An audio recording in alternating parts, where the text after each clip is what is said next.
जीवन परिचय। युग प्रवर्तक, साहित्यकार एवं असाधारण प्रतिभा संपन्न भारतेंदु हरिश्चंद्र का जन्म 9 सितंबर 1850 को काशी, वर्तमान में नाम वाराणसी है, में हुआ था। इनके पिता गोपाल चंद्र गिरधरदास ब्रजभाषा के एक प्रसिद्ध कवि थे। बाल्यकाल में मात्र 10 वर्ष की अवस्था में ही ये माता पिता के सुख से वंचित हो गए थे। भारतेंदु जी का विवाह 13 वर्ष की अल्पावस्था में ही हो गया था। इनकी पत्नी का नाम मन्नो देवी था। भारतेंदु हरिश्चंद्र की आरंभिक शिक्षा घर पर ही हुई, जहां उन्होंने हिंदी, उर्दू, बांग्ला एवं अंग्रेजी का अध्ययन किया। इसके पश्चात उन्होंने क्वींस कॉलेज में प्रवेश लिया, किंतु काव्य रचना में रुचि होने के कारण इनका मन अध्ययन में नहीं लग सका। परिणाम स्वरूप इन्होंने शीघ्र ही कॉलेज छोड़ दिया। काव्य रचना के अतिरिक्त इनकी रुचि यात्राओं में भी थी। अवकाश के समय ये विभिन्न स्थानों की यात्राएं किया करते थे। भारतेंदु जी बड़े ही उदार एवं दानी पुरुष थे। अपनी उदारता के कारण शीघ्र ही इनकी आर्थिक दशा शोचनीय हो गई और ये ऋणग्रस्त हो गए। ऋणग्रस्तता के समय ही ये क्षय रोग के भी शिकार हो गए। इन्होंने इस रोग से मुक्त होने का हर संभव उपाय किया, किंतु मुक्त नहीं हो सके। 6 जनवरी 1885 में इसी रोग के कारण मात्र 34 वर्ष की अल्प आयु में ही भारतेंदु जी का स्वर्गवास हो गया। अपने इस छोटे से जीवन में ही उन्होंने हिंदी की जो सेवा की है, उसके लिए हिंदी साहित्य जगत उनका सदैव ऋणी रहेगा। साहित्यिक सेवाएं। भारतेंदु हरिश्चंद्र अपने युग की संपूर्ण चेतना के केंद्र बिंदु थे। ये प्राचीनता के पोषक, नवीनता के उन्नायक, वर्तमान के विख्याता और भविष्य के दृष्टा थे। 19वीं शताब्दी के उत्तरार्ध में हिंदी भाषा और साहित्य को सही मार्गदर्शन देने के लिए जिस समन्वयकारी प्रतिभा की आवश्यकता थी, वह प्रतिभा भारतेंदु जी के रूप में हिंदी को प्राप्त हुई थी। भारतेंदु बाल्यावस्था से ही काव्य रचनाएं करने लगे थे। अपनी काव्य रचनाओं में ये ब्रजभाषा का प्रयोग करते थे। कुछ ही समय के पश्चात इनका ध्यान हिंदी गद्य की ओर आकृष्ट हुआ। उस समय हिंदी गद्य की कोई निश्चित भाषा नहीं थी। विभिन्न रचनाकार गद्य के विभिन्न रूपों को अपनाए हुए थे। उस समय हिंदी गद्य की भाषा के 2 प्रमुख रूप थे। एक में संस्कृतनिष्ठ तत्सम शब्दों की अधिकता थी तथा दूसरे में उर्दू फारसी के कठिन शब्दों का प्रयोग किया जाता था। कुछ रचनाओं की भाषा क्षेत्रीय लोक भाषाओं से प्रभावित थी, जो एक क्षेत्र विशेष के लिए ही उपयोगी थी। भाषा का कोई राष्ट्रीय स्वरूप नहीं था। संस्कृत, उर्दू एवं फारसी के कठिन शब्दों से युक्त भाषा सामान्य जनमानस से अपना भावात्मक संबंध नहीं जोड़ पा रही थी। भारतेंदु हरिश्चंद्र का ध्यान इस अभाव की ओर आकृष्ट हुआ। इस समय बांग्ला गद्य साहित्य विकसित अवस्था में था। भारतेंदु जी ने बांग्ला के नाटक विद्या सुंदर का हिंदी में अनुवाद किया और उसमें सामान्य बोलचाल के शब्दों का प्रयोग करके भाषा के नवीन रूप का बीजारोपण किया।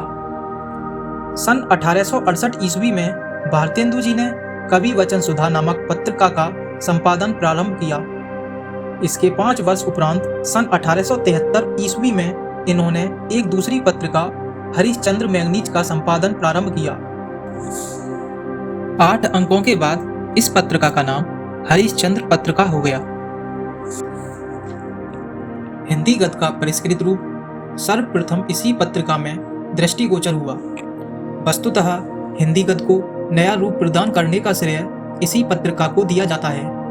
भारतेंदु जी ने हिंदी से संस्कृत एवं उर्दू फारसी के जटिल शब्दों को निकालकर बोलचाल के सामान्य शब्दों का प्रयोग प्रारंभ किया।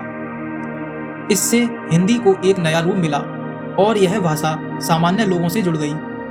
भारतेंदु जी ने नाटक, निबंध तथा यात्रा व्रत आदि विभिन्न विधाओं में गद्य रचना की।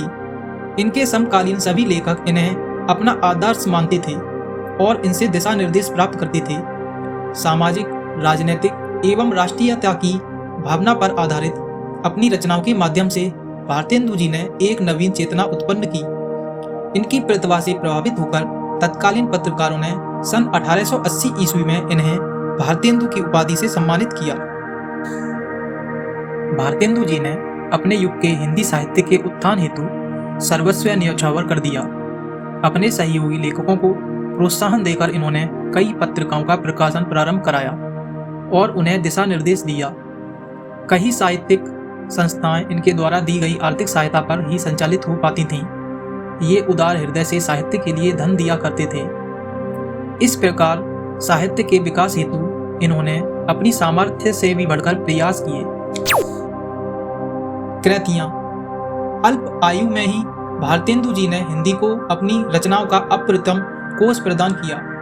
उनकी प्रमुख रचनाएं निम्नलिखित हैं। नाटक। भारतेंदु जी ने मौलिक तथा अनुदित दोनों प्रकार के नाटकों की रचना की है, जो इस प्रकार है। मौलिक। Number 1 Satya Harishchandra, number 2 Neel Devi, number 3 Shri Chandravali, number 4 Bharat Durdasha, number 5 Andher नगरी, नंबर 6 वैदिकी हिंसा हिंसा न भवती, नंबर 7 विशस्य विषमौषधम, नंबर 8 सती प्रथा, नंबर 9 प्रेम जोगनी। अनुदित। नंबर 1 मुद्रा राक्षस, नंबर 2 रत्नावली, नंबर 3 भारत जननी, नंबर 4 विद्या सुंदर, नंबर 5 पाखंड विडंबन, नंबर 6 दुर्लभ बंधु, नंबर 7 कर्पूर मंजरी, नंबर 8 धनंजय विजय। निबंध संग्रह। Number 1 Sulochana, number 2 Parihas Vanchak, number 3 Madalasa, number 4 Delhi Darbar Darpan, number 5 Lilavati. इतिहास। नंबर 1 कश्मीर कुसुम, नंबर 2 महाराष्ट्र देश का इतिहास, नंबर 3 अग्रवालों की उत्पत्ति। यात्रा वृत्तांत। नंबर 1 सरयू पार की यात्रा, नंबर 2 लखनऊ की यात्रा आदि। जीवनियाँ। नंबर 1 सूरदास की जीवनी, नंबर 2 जयदेव, नंबर 3 महात्मा मोहम्मद आदि। भाषा शैली। भारतेंदु हरिश्चंद्र से पूर्व हिंदी भाषा का स्वरूप स्थिर नहीं था।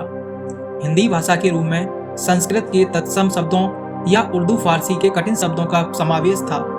इसके अतिरिक्त ब्रज भाषा आदि लोक भाषाओं के अपभ्रंश शब्दों में भी रचनाएं होती थीं, जो प्रत्येक क्षेत्र में अलग अलग भाषा रूपों में व्यक्त होती थीं।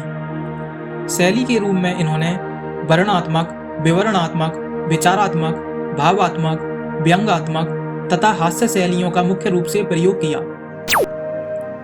हिंदी साहित्य में स्थान।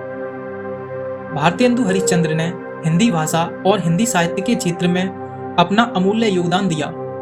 साहित्य के क्षेत्र में उनकी अमूल्य सेवाओं के कारण ही उन्हें आधुनिक हिंदी गद्य साहित्य का जनक, युग निर्माता साहित्यकार अथवा आधुनिक हिंदी साहित्य का प्रवर्तक कहा जाता है। भारतीय साहित्य में उन्हें युग दृष्टा, युग श्रेष्ठा, युग जागरण के दूत और एक युग पुरुष के रूप में जाना जाता है। उनकी अविस्मरणीय सेवाओं के कारण ही भारतीय साहित्यकारों ने उन्हें भारतेंदु की उपाधि से विभूषित किया। यही नहीं, हिंदी साहित्य के इतिहास में सन 1868 ईस्वी से 1900 ईस्वी तक की अवधि को भी इन्हीं के नाम पर भारतेंदु काल के नाम से जाना जाता है। वे सुनिश्चित रूप से भारतीय साहित्य गगन के इंदु ही थे। आज भी हिंदी साहित्याकाश का यह इंदु अपने आलोक से हिंदी साहित्य को जगमगा रहा है। प्रमुख संदेश। निज भाषा उन्नति अहे सब उन्नति के मूल, बिन निज भाषा ज्ञान के मिटत ना हिय को सूल। यह पंक्तियां उनके साहित्य और राष्ट्र के प्रति उनके प्रेम को स्पष्ट करती हैं। निज भाषा उन्नति अहे सब उन्नति के मूल। अपनी मातृभाषा, यहाँ हिंदी के विषय में बात हो रही है, को प्रोत्साहित करना और उसका विकास करना किसी भी समाज, संस्कृति और राष्ट्र की प्रगति का आधार है। भाषा केवल संवाद का माध्यम नहीं है, बल्कि यह हमारी पहचान, संस्कृति और मूल्यों को व्यक्त करती है। बिन निज भाषा ज्ञान के मिटत ना हिय को सूल। यदि व्यक्ति या समाज अपनी भाषा को भूलकर या उसे नजरअंदाज करके किसी अन्य भाषा पर निर्भर हो जाता है, तो उसकी आत्मिक और सांस्कृतिक उन्नति संभव नहीं है। इससे आत्मसम्मान की कमी और सांस्कृतिक हीन भावना उत्पन्न होती है। संदेश। भारतीय हिंदू इस पंक्ति के माध्यम से यह संदेश देते हैं कि अपनी भाषा को प्राथमिकता देना हर व्यक्ति और राष्ट्र का कर्तव्य है। यह केवल भाषा का प्रश्न नहीं है, बल्कि अपनी सांस्कृतिक विरासत और आत्मसम्मान को बनाए रखने का विषय भी है।